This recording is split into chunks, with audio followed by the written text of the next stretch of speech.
अगर आपको वीडियो अच्छा लगे तो लाइक करें, शेयर करें और चैनल को सब्सक्राइब करना ना भूलें। वही हेलीकॉप्टर में हसरत जुनून को अपने गोद में बिठाकर बहुत डिप और मदहोशी भरा किस कर रहा था। वही जुनून बार बार हसरत के सीने पर मार रही थी। वो अपने आप को छुड़ाने की बहुत कोशिश कर रही थी। अब उसकी सांस भी फूलने लगी थी क्योंकि हसरत उसे बहुत देर से किस किए जा रहा था। हसरत का एक हाथ जुनून के कमर पर और दूसरा हाथ उसके बालों में फंसा हुआ था। हसरत ने जुनून को इतना टाइट होल्ड किया था कि जुनून चाह कर भी उसे खुद से नहीं छुड़ा सकती थी। वही वीएन और एजे दोनों की आंखों में थोड़ी हैरानी थी क्योंकि उन दोनों ने आज तक किसी भी लड़की को हसरत के साथ नहीं देखा था। जब से नताशा ने हसरत को धोखा दिया था तब से हसरत किसी भी लड़की को न तो अपने पास आने देता है और न ही खुद जाता है। वो बस लड़कियों को पैसों की भूखी और धोखेबाज ही समझता था। पर वो दोनों जो अभी देख रहे थे उन्हें विश्वास नहीं हो रहा था। उसी वक्त वीएन और एजे ने अपनी नजरें हसरत और जुनून से हटा लिया। वही जुनून के अब उसके आंखों से आंसू बहने लगे थे। हसरत जैसे अपने होश में ही नहीं था। उसी पल जुनून ने हसरत के होठों को काट लिया जिससे हसरत अपने होश में आ गया और उसके होठों को छोड़कर उसे घूरने लगा। तभी जुनून हांफते हुए बोली, आप मुझसे दूर रही है।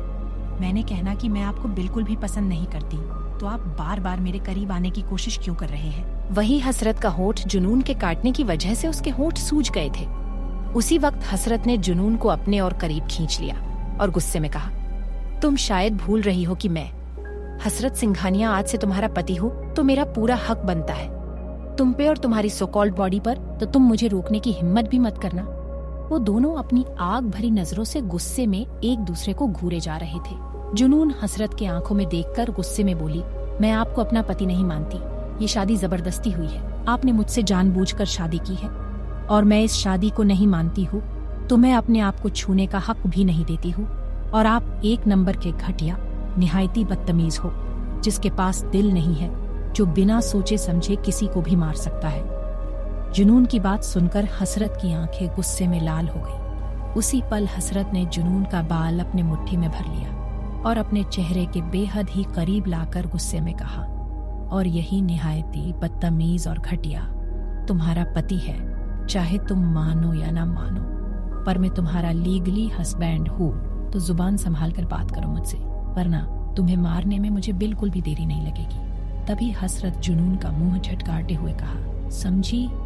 वही जुनून हसरत की धमकी से डर गई और उसने तुरंत हसरत से कहा, मुझे फर्क नहीं पड़ता कि आप मेरे लीगल हस्बैंड हो या इनलीगल, बस मैं आपको अपना पति नहीं मानती हूँ। तो आप मुझे छोड़ दीजिए और मुझे जाने दीजिए। मैं आपकी शकल नहीं देखना चाहती हूँ। तभी हसरत ने जुनून को छोड़ दिया और एविल स्माइल करते हुए कहा, तुम्हें किसने रोका? जाना चाहती हो तो जा सकती हो। हसरत इतना बोलकर हेलीकॉप्टर का डोर खोल दिया और जुनून को नीचे कूदने का इशारा कर दिया। वही जुनून हसरत को डर से देखने लगी, पर अचानक ही हसरत के चेहरे पर एक शैतानी मुस्कुराहट आ गई और अपने गोद में से जुनून को हेलीकॉप्टर से धक्का दे दिया। वही जुनून अपने आप को हवा में पाकर घबरा गई और अपनी आंखें डर से भींच ली। तभी जुनून एक नदी में गिर गई। वहीं रॉयल एम्पायर में ऋषि हसरत का काम संभाल रहा था क्योंकि हसरत पूरे 2 रात तक गायब था। ये बात ऋषि अच्छे से जानता था और ये भी जानता था कि हसरत के साथ क्या हुआ था। जब वीएन एजे ने उसे बताया कि हसरत जंगल के आग में फंस गया था, तब वो वहीं से कहीं गायब हो गया था। ऋषि इस बात को सुनकर शॉक्ड हो गया था, पर उसे विश्वास था कि हसरत जिंदा होगा, इसलिए वो बहुत आराम से बिना किसी को बताए काम कर रहा था। तभी अर्शी का फोन रिंग होने लगा। अर्शी कॉल को पिक करके बोला, बोले मॉम। ऋषि की बात सुनकर उसकी मॉम ने कहा, कहाँ है हसरत? वो परसों रात से घर नहीं आया और वो मेरा कॉल भी नहीं पिक कर रहा है। और मैंने उसे कहा था ना कि वो जेसिका से मिल ले, पर वो वहाँ नहीं गया। पर तुम्हें क्या जरूरत थी हसरत की जगह पर तुम्हें जाने की? मैंने तुमसे कहा था जाने के लिए और तुम गए भी तो तुमने उसे धमकाया।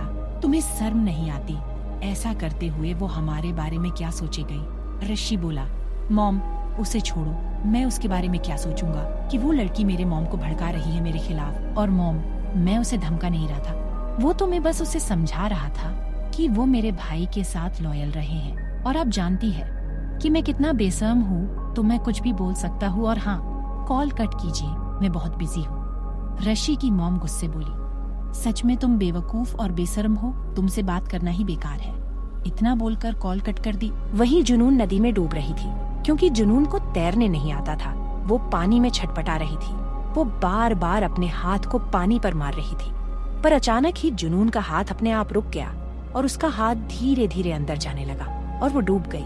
उसके डूबते ही एक शख्स नदी में खुद गया और जुनून को पानी से बाहर निकालकर जमीन पर लेटा दिया। उसी वक्त वो नौजवान लड़का जुनून के गालों पर थपथपाते हुए कहा, जुनून, क्या तुम ठीक हो? जवाब दो मुझे।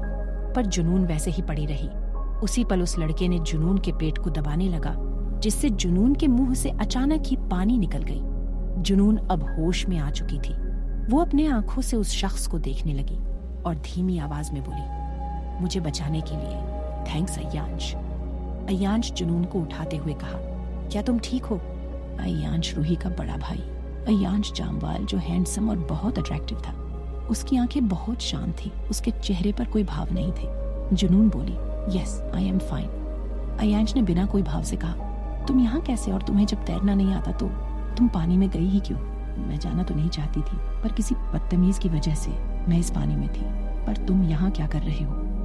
जुनून बोली, मैं बस यहाँ से गुजर रहा था, तभी तुम मुझे डूबती हुई नजर आई, तो मैं तुम्हें बचाने के लिए मैं यहाँ आ गया, अय्यांश ने कहा।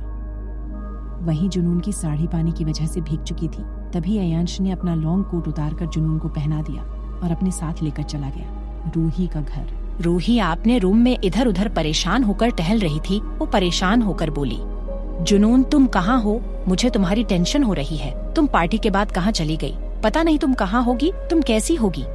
रूही जब होटल के बाहर आई थी तब जुनून वहाँ नहीं थी। वो जुनून को आसपास ढूंढने लगी, पर वो वहाँ नहीं मिली। रूही उसके घर भी गई थी, पर जुनून वहाँ भी नहीं। रूही को समझ नहीं आ रहा था वो अब क्या करे। तभी रूही की मम्मी हॉल में चिल्लाते हुए बोली, ओह जुनून बेटा, तुम्हें क्या हुआ? तुम इतनी भीगी क्यों हो? रूही सुनते ही वो हॉल की तरफ दौड़ पड़ी। वही जुनून चेयर पर बैठी थी। रूही तुरंत आकर जुनून के गालों पर अपने हाथ रखकर चिंता करते हुए बोली, क्या हुआ तुम्हें? क्या तू ठीक है? बताना। मैं तेरे लिए कितनी परेशान हो गई थी, मुझे लगा कि तुझे किसी ने। वो इतना बोलते ही रुक गई और अपने फैमिली को देखने लगी, जो उसे ही हैरानी से देख रहे थे। अय्यांश बिना कोई रिएक्शन दिए कहा, जुनून गलती से पानी में गिर गई थी। उसी पल सुशीला परेशान होकर जुनून के माथे को छूते हुए बोली, जुनून बेटा, तुम ठीक तो हो ना? तुम्हें बुखार तो नहीं है? तुम्हें सर्दी जैसा तो नहीं ला रहा है क्या? मैं तुम्हारे लिए कुछ अच्छा बनाऊं? जुनून बहुत प्यार से सुशीला का हाथ पकड़कर बोली, नहीं मैं ठीक हूँ, आपको ऐसा कुछ करने की जरूरत नहीं है। रूही सुशीला से मुंह बनाते हुए बोली, मम्मी आप तो मेरी ऐसी केयर नहीं करते। जब मैं कुछ दिन पहले जब ट्रिप से आई थी तो आपने मुझे पानी तक नहीं पूछा था, और आप जुनून को देखते ही उसके लिए खाना बनाने की बात कर रही हैं। आप मेरे और जुनून में भेदभाव करती हो।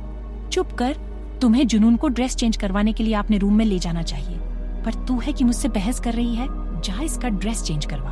उसकी बात सुनकर रूही अपना मुंह बना ली और जुनून की फिक्र करते हुए जुनून को अपने रूम में लेकर चली गई। वही सुशीला अय्यांश से बोली, जा बेटा तू भी अपने कपड़े चेंज कर ले, वरना सर्दी हो जाएगी। सुशीला की बात सुनकर अय्यांश अपने रूम में चला गया। वहीं जुनून ड्रेसअप होकर रूही से बातें कर रही थी। उसने एक डार्क ब्लू कलर की एक स्कर्ट और एक कमर तक की व्हाइट टॉप पहनी हुई थी, जिसमें वो बहुत खूबसूरत लग रही थी। तभी रूही की नजर जुनून के गले में गई और हैरान होकर बोली, तेरे गले में मंगलसूत्र कैसे? कहीं तूने शादी तो नहीं कर ली? वो भी मुझे बिना बताए। अय्यांश ने जब जुनून को कोट पहनाया था तब जुनून ने अपने आप को उस कोट से अच्छे से कवर कर ली थी, जिसकी वजह से उसके गले में पड़ा मंगलसूत्र नहीं दिखाई दे रहा था। और जब वो नदी में गिरी थी तब उसका मांग भी धुल चुका था, जिसकी वजह से किसी को नहीं पता चला कि जुनून की शादी हो गई है। रूही की बात सुनकर जुनून हैरानी से अपने गले को देखने लगी। वो भूल ही गई थी कि उसकी शादी हो चुकी है। वो अपने गले में मंगलसूत्र देखकर उसे हसरत की याद आने लगी। उसी पल जुनून का फेस गुस्से में भर गया और गुस्से में अपने गले से मंगलसूत्र खींचकर फर्श पर फेंक देती है। मंगलसूत्र खींचने की वजह से जुनून का गला कट गया था, जिससे ब्लड निकलने लगा था। वही रूही जुनून के गले को देखकर परेशान होकर बोली, तूने ये क्या किया? देख तेरे गले से खून निकलने लगा। मैंने बस पूछा था कि ये तेरे गले में कैसे आया। पर तूने गुस्से में मंगलसूत्र को गले से निकल फेंक दिया। वहीं जुनून की आंखों में आंसू भर चुकी थे। रूही जुनून को देखकर उसे संभालते हुए बोली, क्या हुआ तुम्हें? तू इस तरह रो क्यों रही है? तेरे साथ कुछ हुआ है क्या? रूही की बात सुनकर जुनून रूही को गले से लगा ली और जो गांव में हुआ वो सारी बातें बताने लगी। वहीं रूही जुनून की बात सुनकर पूरी तरह से शॉक्ड हो गई और बोली, मतलब तेरी शादी तेरे बॉस से हो गई? पर तेरा बॉस तो एशिया का सबसे ज्यादा अमीर लड़का है और तू उसे हस्बैंड मानने से इनकार कर रही है। वहीं जुनून शांत हो चुकी थी। रूही की बात सुनकर उसे गुस्से में घूरते हुए बोली, जब तू उसकी सेक्रेटरी होती तो तुझे पता जाता कि वो इंसान कितना क्रूएल और इमोशनलेस इंसान है। वो किसी को मारते वक्त जरा भी नहीं सोचता और उसने तो मुझे हेलीकॉप्टर से ही धक्का दे दिया जिसे मैं नदी में गिर गई। और तू कह रही है कि मैं उसे अपना पति मान लूं? ये नहीं हो सकता। रूही गुस्से में बोली, तेरा बॉस तो सच में हार्टलेस इंसान है। उसकी हिम्मत भी कैसे हुई मेरी सोलमेट को हाथ लगाने की? लगता है उसे अच्छे से सबक सिखाना ही पड़ेगा। रूही थोड़ा सोचे हुए बोली, पर तू अब क्या करेगी? तू तो उसके कंपनी में काम करती है। जुनून तुरंत गुस्से में बोली, नहीं, मैं नहीं जाऊंगी। उसे जो करना है वो कर ले और मैं उस इमोशनलेस इंसान का चेहरा भी नहीं देखना चाहती हूँ। रॉयल एम्पायर हसरत दमदार तरीके से अपने केबिन में इंटर हो गया। हसरत कंपनी आने से पहले ही उसने अपने कपड़े चेंज कर लिए थे। वहीं ऋषि हसरत को देखकर एकदम से खुश हो गया और तुरंत अपना काम छोड़कर अपने भाई को गले लगा लिया और बोला, मुझे पता था कि तुम ठीक होगे और तुम अब सही सलामत हो। तुम अपना काम संभालो, मैं चलता हूँ क्योंकि मैं इतना काम करते करते थक चुका हूँ, तो अब मैं चलता हूँ। वो इतना बोलकर जाने लगता है। उसी पल फिर से पीछे मुड़कर हसरत के पास जाते हुए कहा, वैसे भाई आप जंगल में कैसे पहुंचे और आप 2 दिन से कहाँ पर थे? हसरत उसके बातों को इग्नोर करते हुए सीओ चेयर पर बैठ गया और कोल्ड वॉइस में कहा, मैंने शादी कर ली। आरशी उसकी बात सुनकर शॉक हो गया और अगले ही पल अपना एक्सप्रेशन चेंज करते हुए जोर जोर से हंसने लगा और कहा, क्या आपने शादी कर ली? पर किसके साथ भाई? आप मुझसे मजाक कर रहे हैं। ऋषि उसकी बात पर बिल्कुल भी भरोसा नहीं कर पा रहा था कि हसरत ने शादी कर ली है। तभी हसरत गुस्से में चिल्लाते हुए कहा, shut, your mouth and get lost.